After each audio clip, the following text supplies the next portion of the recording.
And happy Monday, everyone. My name is meteorologist Heather Kane. It's time for our daily hail forecast, sponsored as always by See-Through Group, Maryland Law Group, American Contractor Show, as well as Atlas Roofing. Thank you guys for sponsoring our video. So we do have a pretty large area that we're going to be watching for some hail today, anywhere from the northern plains to the northern Great Lakes, all the way into the central plains, and even a small risk down in the panhandles of Oklahoma and Texas. So we'll get into that in just a few moments. And then getting into tomorrow, that risk will shift off to the east. And so there will be a chance for severe hail tomorrow as well. And then we're going to close out today's forecast with a look at the tropics, as we do have a few areas that we will be watching for the potential for some development. So we'll take a look at that as well. So here are current conditions across the lower 48. We have some quiet conditions here in Kansas, down into Oklahoma, and mostly quiet here in the eastern part of the country, just some showers here and there. But you go further north, though, and we do have some severe weather ongoing right now. So we're going to zoom right into the northern part of the country here in Wisconsin, down into parts of Minnesota and Iowa. We do have some storms ongoing getting into the northern peninsula of Michigan. We have a severe thunderstorm watch out until 4 p.m. Central Time for some hail up to 1.5 inches in diameter, as well as some gusty winds up to 65 miles per hour. So again, some storms here, and then just some heavier rain to the southeast of Minneapolis. And then going further on south, here across the southern plains, we're pretty quiet right now, but we could see a few storms pop up here in the panhandles of Oklahoma and Texas later on this evening. And then getting up into the northeast, we will possibly get some here and there showers and storms pop up, but the chances for severe weather should be marginal, and it should be for wind. So zooming on out, taking a look at our temperatures, starting to heat up here across most of the country. We are already at 86 in Oklahoma City, 87 in Dallas, 89 down in Houston, and those upper 80s to low 90s stretch all the way up into the Great Lakes region. But then you get behind that cold front that's pushing it through the northern part of the U.S., and temperatures start to drop off. It's only 59 in Minneapolis right now and 70 in Denver, and more cool weather here in the northwest, and we're even getting some snow in some higher elevations. And taking a look at our dew points, you can see those higher numbers indicating that stickiness in the air. So if you walk outside, most of us are experiencing some humid, uncomfortable conditions. So 68 for a dew point in St. Louis, 70 in Wichita, 72 in Dallas and New Orleans. So again, a lot of moisture in the air and a lot of that sticky humidity. So make sure you drink plenty of water if you're in any of those areas. So here are a few future radars. You can see on this particular model, it's showing that rain that's pushing it through Minnesota and getting into Wisconsin. That's going to continue to push off to the east as we go through this afternoon. And some more showers here in the Dakotas, and even some storms near the Montana-Nebraska border. Those will continue to push off to the east as we continue to go through the afternoon and the evening. You can see some storms here starting to fire up here with this model in Montana, far northern Wyoming, and still here in parts of the Dakotas. And if I get out of the way here, some more storms will be firing up here in parts of Minnesota and Wisconsin, as well as getting up into the northern parts of the upper peninsula of Michigan. And then as we continue through the rest of this evening, all this activity will continue to push off to the east. So we could see some hail with these.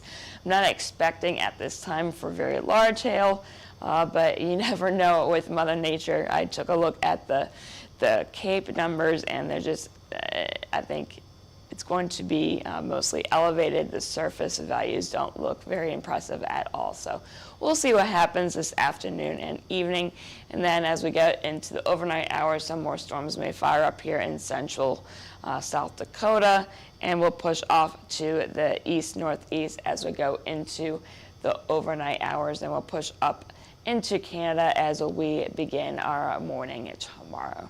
And then moving further south, there shouldn't be a whole lot in terms of storms here, but we could see some spotty hail here or there for any of those storms that do try to pop up. So this is stopping it at 7 p.m. this evening. You can see some little dudes trying to form here in the panhandle of Texas.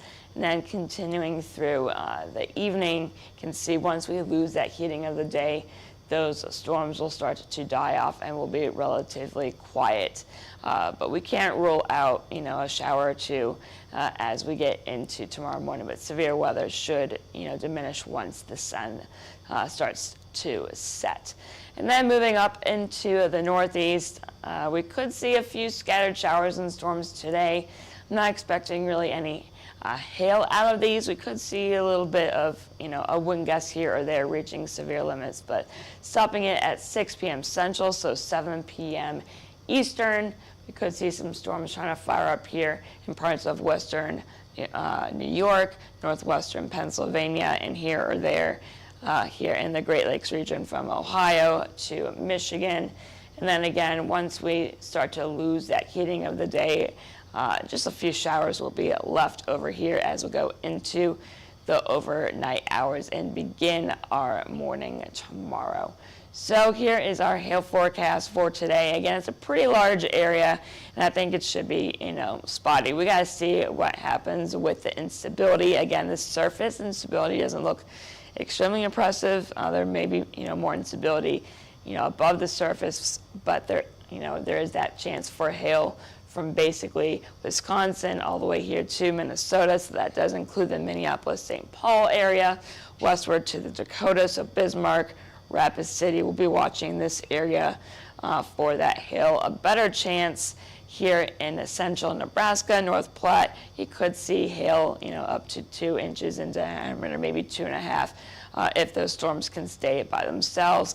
And then a very low end chance from western Kansas, very far western parts, the panhandle of Oklahoma, down into Texas. So again, it's going to be very spotty, but if a storm can pop up, we could see some quarters of $50 out of those. And then getting into tomorrow, the risk will push off to the east a bit. As we begin our morning, we should be mostly dry, but then getting into the afternoon, you can see those storms just start to fire up here, and they look more linear in nature. So we'll see what happens in terms of that hail size. I think those storms that initially fire up just to the west of Omaha and getting into Sioux Falls, they will initially be hail producers, but then they may start to line out. So we will see what happens with those. And then moving off into the west, just some scattered storms here in Montana, and that will push off into the east as we get into tomorrow afternoon and evening, and then that should start to die off. We'll keep an eye on that. I think the stronger risk for severe weather is going to be further to the east. So as of right now, this is the hail forecast for tomorrow. Again, we'll see what those storms do in terms of how long they can stay by themselves. Also, right now, I'm kind of just keeping it quite conservative. Just $quarter to $50 size hail from, again, Minneapolis, Des Moines, down into Grand Island, Nebraska. So we will see, again, if those storms can stay isolated enough to give us some hail. Otherwise, I think it may be more of a wind day tomorrow. And then as we get into the next few days, taking a look at our jet stream, we do have a trough here in the northwest. This will be the focus for our severe weather for the next few days. And then east of that, you can see these red colors showing up. We're going to start heating up across the country even more here. So the central part of the U.S. all the way to the east, it's going to definitely feel a lot more like summer. as we get into this evening, you can see that trough starts to push off to the east a bit, so that will be giving us those storms here in the central and northern plains. And then as we get into Tuesday, it will start to shift up to the north a little bit. So again, it's still sticking around, so we will still have that chance for severe weather in some of the same areas tomorrow as possibly today. And then getting into even Tuesday evening, just continue to push up here. So the jet stream is going to start to push north into Canada, which means we're just going to start heating up, you guys. So our chances for severe weather really start to diminish after Tuesday, and we just will start dealing with the heat. You can see the jet streams all the way up there, and there really aren't any storm systems that are going to really be significant enough to give us any widespread severe weather. So summer is basically knocking on our door in terms of our calendar, and Mother Nature is like, let's just give it to you guys a few days early. So the heat's just going to be sticking around. You can just see those bright red colors sticking, Wednesday and Thursday, and then getting into a Friday. So it's going to be, hot. Storm chances again, it will start to diminish after Tuesday, and we'll see what happens as we get into the weekend. But as of right now, Monday and Tuesday are our 2 days that we'll be focusing on for that severe weather. But that's really not the only type of severe weather that we're keeping an eye on. It is that time of the year where we're watching the tropics. Yay! So we do have 2 areas that we're going to be keeping an eye on for the potential for some tropical development. The first one here is in the very southern parts of the Gulf of Mexico. We do have a 70% chance that this could become a named storm within the next 2 days, as well as a 70% chance over the next week. And then getting into the parts of the Atlantic, we do have a low-end chance for this system to become a named storm. It's only at a 10% though over the next 2 days, and over the next week we only have a 30% chance. So low-end chance for that, a better chance for that disturbance in the Gulf of Mexico. We'll be keeping an eye on both of these though. Oh, now it decides to, I don't know why that popped up. Ignore that. It's 10 and 30, blocking out those numbers there. So here are the names for this year. If either of these becomes a named storm, the first name on the list will be Alberto, followed by Beryl, and then you can see all these other names here. I can step out of the way so you can see the rest of the alphabet. So we could get a named storm within the next few days. Again, Alberto is first on the list. But that's all I have for you guys for now. Make sure you follow us on Twitter, X, whatever the heck you want to call it, Facebook, Instagram, YouTube, as well as our TikTok page. Make sure you hit see first on our Facebook page so you don't miss any of our live videos. If you have any questions or concerns, you can call us at 855-334-4245. You can email us at info@hailtrades.com. Check out our website at www.hailtrades.com. And then if you want to get set up with a demo, you can scan that QR code above, and that will get you set up with a demo to learn more about us and our products. But for now, I am meteorologist Heather Kay. I hope you all have a great rest of your Monday.